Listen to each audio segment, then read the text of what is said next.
A ver, pensemos en esto un momento.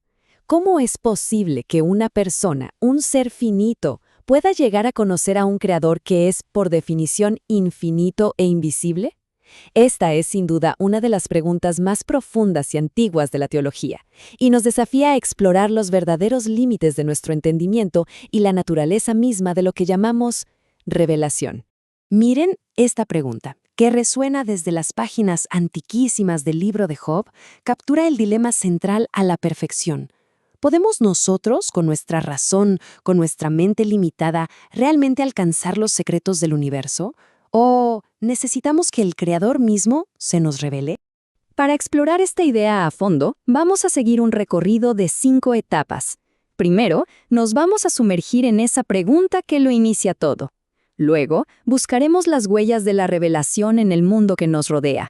Veremos cómo la razón intentó, vaya que lo intentó, construir un puente hacia lo divino.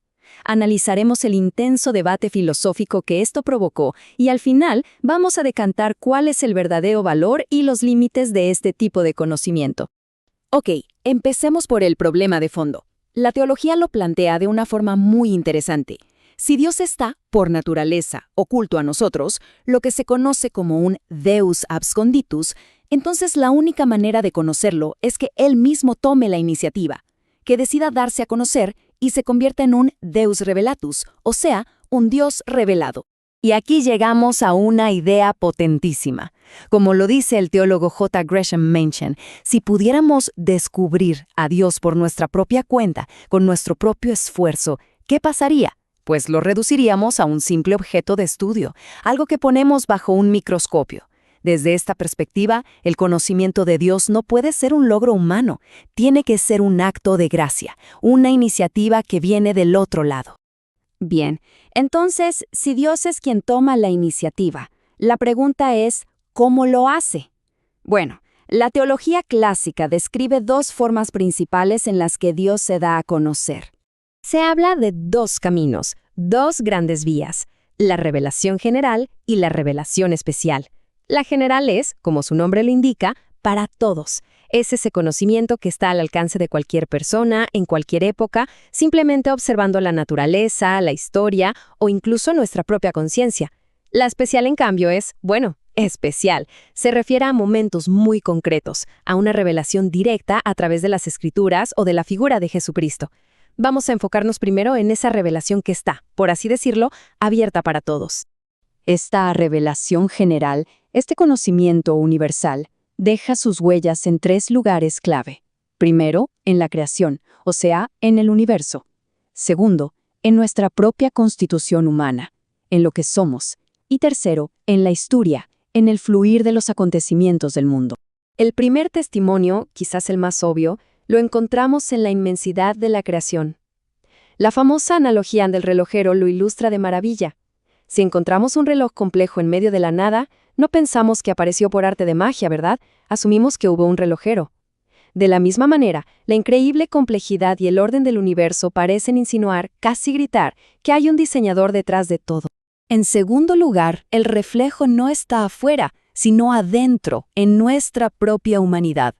Pensemos en nuestra personalidad, nuestra conciencia moral, eso que el apóstol Pablo llamó la ley escrita en el corazón, e incluso ese instinto religioso, esa búsqueda de trascendencia que vemos en todas las culturas. Todo esto parece apuntar a un creador que no es una fuerza impersonal, sino un ser personal y moral. Y claro, toda esta evidencia en la naturaleza y en nosotros mismos, la revelación general, dio origen a un proyecto filosófico súper ambicioso, la teología natural. Ojo, aquí la distinción es muy importante. Si la revelación general es la evidencia que está en el mundo, la teología natural es el método. Es el intento de la razón humana de analizar esa evidencia y, por pura lógica, construir un puente hacia Dios. La idea es que la razón por sí sola puede llegar a conocer al Creador. Y el campeón de este proyecto fue, sin lugar a dudas, Tomás de Aquino. Allá por el siglo XIII, formuló sus famosas 5 vías, que no son otra cosa que 5 argumentos lógicos para demostrar la existencia de Dios. Por ejemplo, él decía: todo lo que se mueve es movido por algo más, Pero no podemos ir al infinito hacia atrás, así que debe haber un primer motor inmóvil. O también, todo efecto tiene una causa, así que debe existir una causa primera, sin causa. Y por supuesto, al ver el orden y el diseño del mundo, concluyó que debe haber un diseñador inteligente. Pero, cuidado, este intento de la razón por alcanzar los cielos no se quedó sin respuesta. A lo largo de los siglos surgieron críticas, y qué críticas. Se desató un verdadero choque de titanes filosóficos.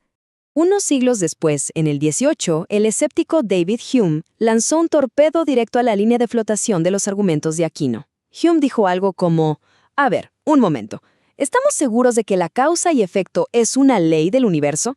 ¿O es simplemente una forma en que nuestra mente, nuestra psicología, organiza las cosas para entenderlas? Con eso, puso en duda todo el fundamento.